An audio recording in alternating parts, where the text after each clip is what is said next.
Once you do the hard stuff, it becomes not that hard.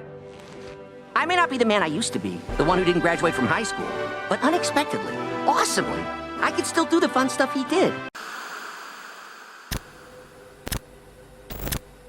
One of my least favorite comments that I get on this channel is, dude, why do you care so much? It's just a kid's show. That is just such a close-minded way to view any form of media. Because my favorite thing that I could find so entertaining about so many different shows that are labeled as kid shows is that they could appeal to anyone, whether you're 6 or whether you're 50. You can attach to a character, you could understand their struggles and want them to succeed. You could find something to laugh at, you could find something to cry at. If the creators put enough care into telling a genuinely good story, whether it's in 11 minutes, 22 minutes, or over the span of 8 seasons, they can tell a great story that anybody can appeal to. It's like watching early season SpongeBob. When you're watching seasons 1 all the way up to the movie, they were just genuinely trying to make you laugh, and if you could get past the "da," then you could find something to truly enjoy about it. It was honestly just such an amazing show, and when it started to take a nosedive is when they stopped trying to cater to every single audience and just focused on making toddlers laugh. And that works. If you want to just make kids laugh, go for it. You're still on the air, just make kids laugh. But my favorite forms of media is stuff that I could grow up with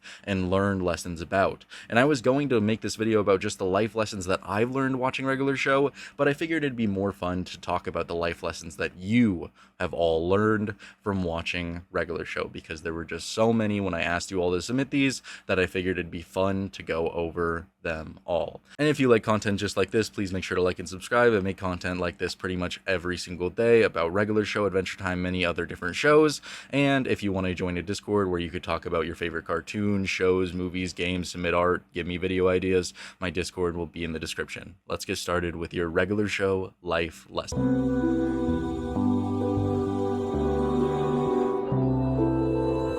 For me, it's to not overreact to mistakes or mishaps in relationships. I'm not talking about cheating, I'm talking about the bad breath Mordecai had to go back in time to fix it, and the I like you hi message, and it's not a weird thing to text your partner. I completely get what you're saying. If anything, this just gave me an immense fear of having bad breath on a first date. I mean, but Mordecai at this time was probably around 24, 25, maybe 23. If I was ever acting like that at the age of 23, man, I must have had a very, very hard life when it comes to women, and sure, Mordecai definitely did, but dude was 23, and instead of, like, owning up to it and being like, hey, it was probably because I ate a chili dog off the literal ground, maybe we could try again, I'm sorry that I had bad breath, I'm also just a rancid, disgusting bird and didn't brush my teeth this morning, he decides to go back in time, ultimately ending with him not even getting to kiss Margaret in the first place. It's just a very odd thing to do, but hey, it makes for good television, and it guaranteed is scared a ton of teenagers into brushing their teeth a lot more to make sure that this would never happen. As for the I like you hi message, I think this was the most overblown thing ever, to where he's just texting CJ and he's like, I like you hi, and he was trying to say I like Yuji, and then, you know, he starts panicking, freaking out. This 26-year-old male starts acting like it's the worst thing that could have ever happened to him, instead of just being like, oh, that was a typo, my bad. But hey, it's okay. It makes for an okay episode where he has to go and try and fix it all. But yeah, don't overreact to the smallest things imaginable. Try to own up to it. This is a good life lesson to have, and probably a very good fear to have in your teens, to not be a freak. Even if you start so low on your 20s, you could still climb up eventually. I think this is a great one to keep with you, a great lesson to have, because even if you're behind in life, even if you maybe took a gap year, or you decided you wanted to switch your major, or maybe you quit this big job because you just didn't want to do that, there is still time to go and fix things. Watching Mordecai and Rigby start off the series as just being the immense slackers, just not wanting to do anything, you don't really see any clear life goals from Mordecai and Rigby, and that was okay, because they were having a good time, they were enjoying their lives. But then you get that double-edged sword going a little bit further into the series, where you slowly see Mordecai start to question what he is doing with his life. Why hasn't he done anything more? You see throughout the series that Mordecai and Rigby want to take on more responsibility, and they constantly fail because they just haven't become better people. people. But as the series goes on, you get to watch them slowly desire for more. With Mordecai, it was him just messing around with relationships for a really long time, not really growing. But then in season 7, in episodes like Maylor's Package, you see that he had a dream of, wanting to be an airline pilot, wanting to do more with his life, wanting more responsibility. Rigby is a much better example of growth, how, even at 23, you can make decisions that make you a better person, going from being so problematic to going all the way up to where he finally gets together with Eileen and then slowly building himself into a person that he could be proud of going back to high school. It's never too late to go after things, but if you take too long, if you wait all the way till your late 20s, you might start to regret a lot. So it's never too late to start, but you might as well start early and you could slowly progress. Don't be a simp for someone who clearly doesn't like you. For how much I hate on all of the romance episodes and how much I wish that we got different kinds of episodes, whether it was fighting a villain, fighting a monster, doing a sports event, whatever it might have been, I don't like the romance episodes. But I will say that they do teach really good lessons about what you're not supposed to do. And Mordecai and Margaret are a great example of that. And if we're looking at just the early seasons, Margaret truly was just a shallow romantic interest. That was her purpose. You never got to see any of her hobbies, her interests. She was just purely reactive to what anybody else was saying. If somebody was going to be like, I like music, she would probably say, oh wow, I like music too. You would ask her her favorite song and you would get nothing back. That was basically her entire character, because she didn't have a character. She just existed to be something for Mordecai to be interested in, and that really sucked, because as much as I wanted Margaret to be a really interesting character, to have her own plot lines, to be interesting, she just never really was. And that's why when you're watching Mordecai just struggle over and over and over, just going like, I can't get with her. I'm struggling, Rigby. You're just watching him just struggle so much to get with this girl, you can't relate to any of it, because you don't understand why he would like her. And that is a great lesson to have with you. You should understand why you like her. It shouldn't just be because he likes the red bird. That shouldn't be the only reason that they should be together. When CJ is introduced into the show, every fan who was watching at the time could immediately think that Mordecai should be with her instead, because they had the same hobbies, they had the same interests, they actually seemed to joke with each other. CJ actually had a personality, and she seemed like a much better option for Mordecai, even when you're 6, 7, or 8 years old. And even in your 40s, it was a clear choice. But Mordecai still doesn't do that, because he's attached to this person that he's holding up on a pedestal as somebody being so great. But she was never really like that. Mordecai was just constantly doing everything he possibly could to get with her, and when he finally does, he loses her right away because he didn't know anything about her. He didn't know that she was going to leave. He didn't know that she was going to leave and go to school and not come back for a very long time. He put all his eggs into one basket, and it backfired so horribly for him. So everything that we watched for those 4 seasons with Mordecai struggling so much was for nothing, because he didn't truly know Margaret. You should know the person that you're going for, you should know that they like you back, and then you could put all of that effort in when you truly have something special. Rigby's graduation day special showed me that some people are just not good people, because although the letter is canon regular show, I think it shows how genuinely bad some people truly are, because based off the episode, the only reason Mordecai was mad at Rigby is because he was becoming a better person than him. Obviously, this reason was completely invalid, and I think it goes to show how genuinely selfish people could be. You have to surround yourself with the right people, because when you do, you can thrive. And I think it goes to show that when you have people who support you and are with you, you could do so much more than with people who hold you back. Then again, Mordecai does have a genuine reason to be mad at Rigby because of the letter, but since the episode never showed this reasoning, Mordecai depicts a truly selfish human being in this episode. If we were to just throw the college letter out the window for this plotline, for Mordecai to just be mad at Rigby for becoming a better person, I think they should have handled it a lot better, because I never really thought of Mordecai as being mad at Rigby. I think he was just deflecting his own inner struggle with being so angry at himself for not doing anything the past 7 years. He had so many opportunities, he had so many choices that he could have made. He could have thought about going back to school, he could have thought about doing something else with his life, he could have thought about a different job, but he chose to focus those 7 years on developing horrible relationships that led nowhere. And when you get to season 7 with Rigby becoming a better person, Mordecai had always been the same. The season 1 Mordecai is basically the same person as the season 7 Mordecai. And Mordecai was probably angry about that. He sees Rigby going out of his way to become better, and he was just so mad that he never took any opportunity to become a better person.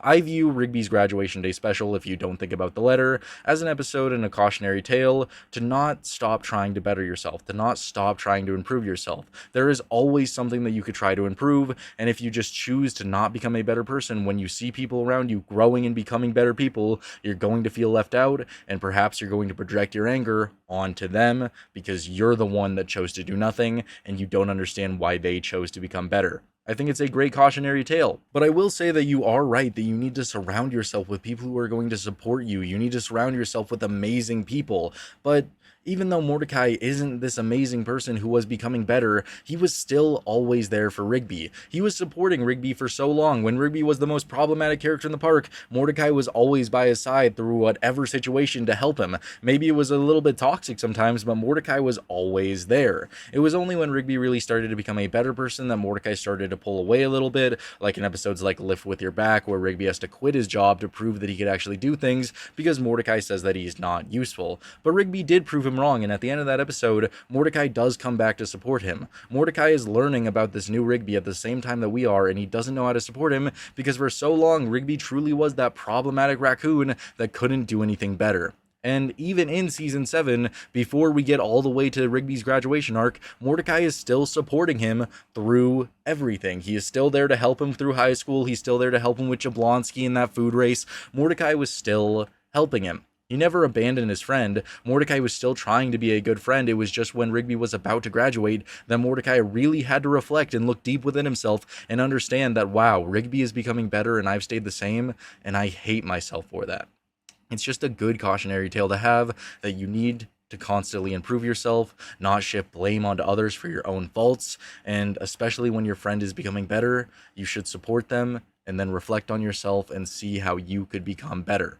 I don't think that Mordecai was a bad friend. I think they were both good friends to each other. They did horrible things to each other, horrible things to each other. But at the end of the day, they both truly cared about each other, and they had been friends for 20 plus years. They weren't just going to abandon that. Rigby becoming a better person is a really great thing to happen to him, but I think Mordecai should have been more supportive, and I think he should have been a better friend in those moments, but I understand where Mordecai is coming from. Probably personal expectations leading to massive disappointment. Mordecai and Rigby, for example, for all the Margaret romance not really going anywhere, while Rigby not having backup plans if he didn't get into college, no matter how sure you are on anything, it's always a good idea to be prepared for the worst and have backup plans. There's really nothing else to say for that one. No matter how sure you are of what you can achieve in life, no matter how sure you are that this job is going to last forever, always have something that you could fall back onto. Don't burn your bridges. Don't ruin everything, because you never know how wrong things can go. I think the way Mordecai and Rigby enjoy life, even while working a low-paying job that probably isn't respected, really shows that happiness is different for everyone.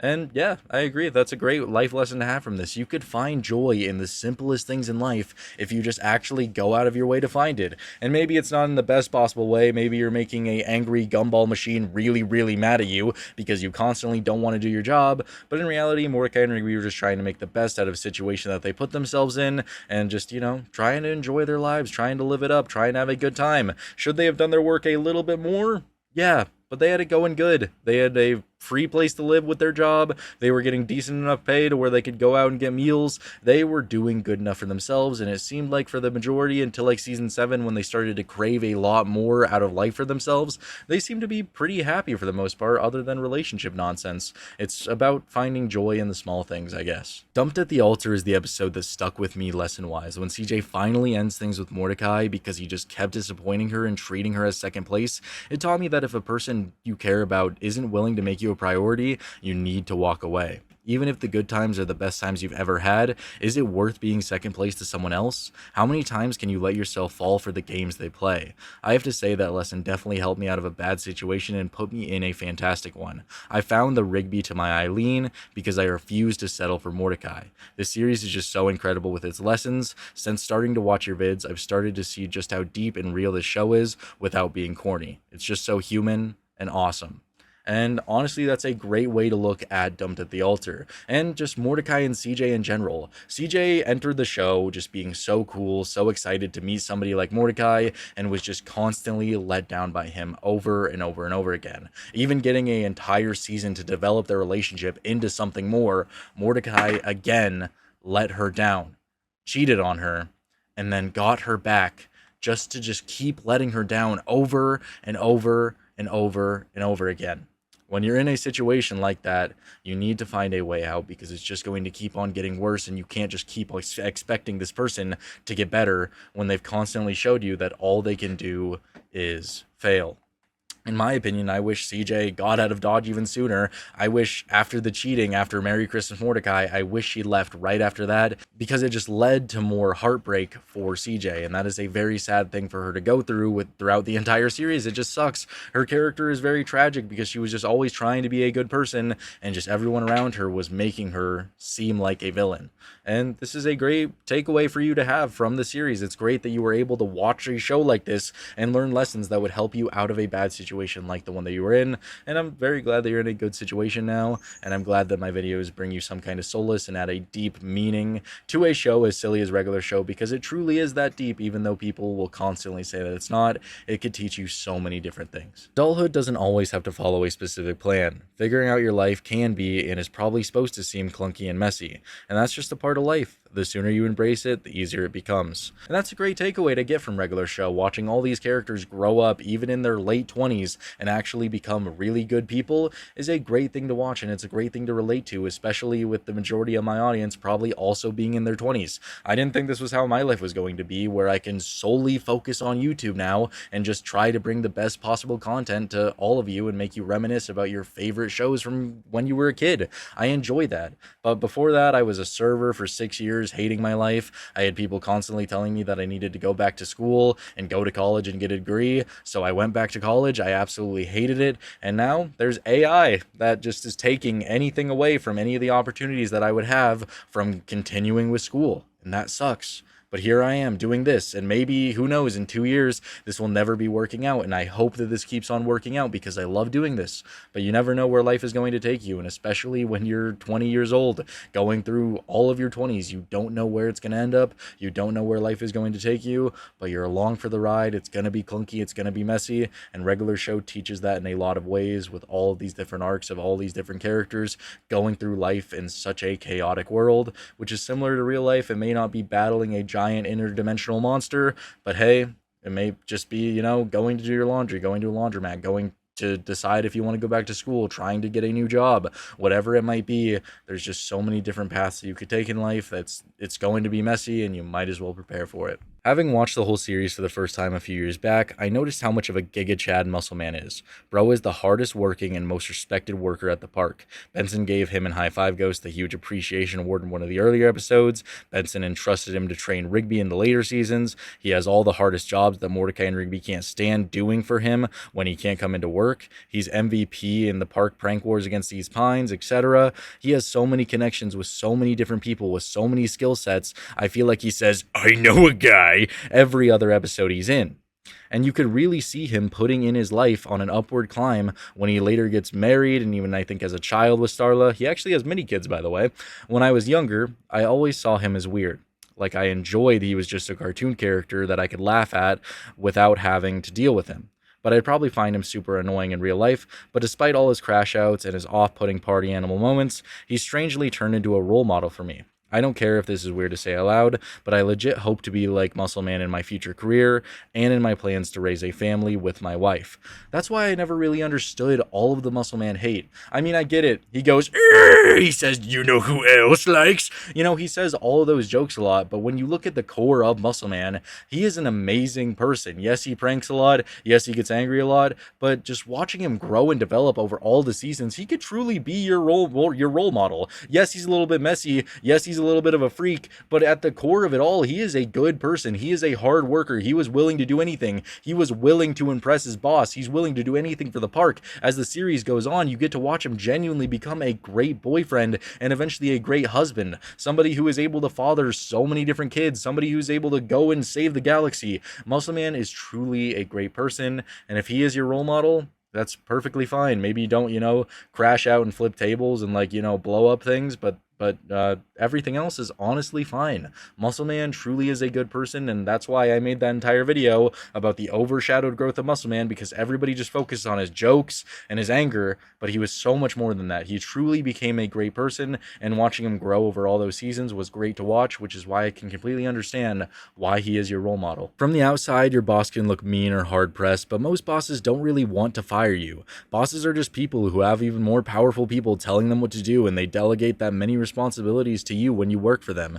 Good bosses like Benson may get intense and yell, but ultimately they just want the job done. And when you recognize that, if you're just the opposite of Mordo and Riggs most of the time, you won't have a boss like Benson yelling at you all the time. And yeah, that's a great takeaway to have from regular show. Most bosses are just people. I have a friend who was that kind of person. He was that boss, but he decided he didn't want to be that because he hated firing people. He hated having to yell at people, so he asked to get demoted so he wouldn't have to do that anymore. Because it's a hard thing to have to do. They are actually people. And some people actually are just really bad bosses. They're just dicks. They go on power trips, and it sucks. But most of the time, they're just people trying to get the job done, trying to get the work done the best that they can. And when you take into consideration that they are actual people, one of the scenes in regular show that makes Benson an actual person is, when are you two going to learn that your actions have consequences? Consequences that affect other people like me. I'm about to lose my job, and if I have my job, I have nothing.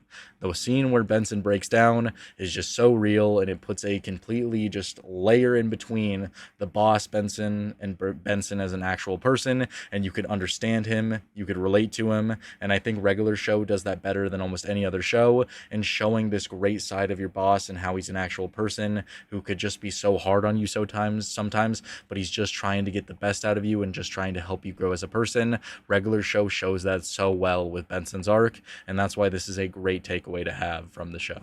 Thank you guys so much for watching. I really hope you enjoyed this video. If you have some kind of life lesson, please share it down below in the comments, and maybe I'll make a part 2.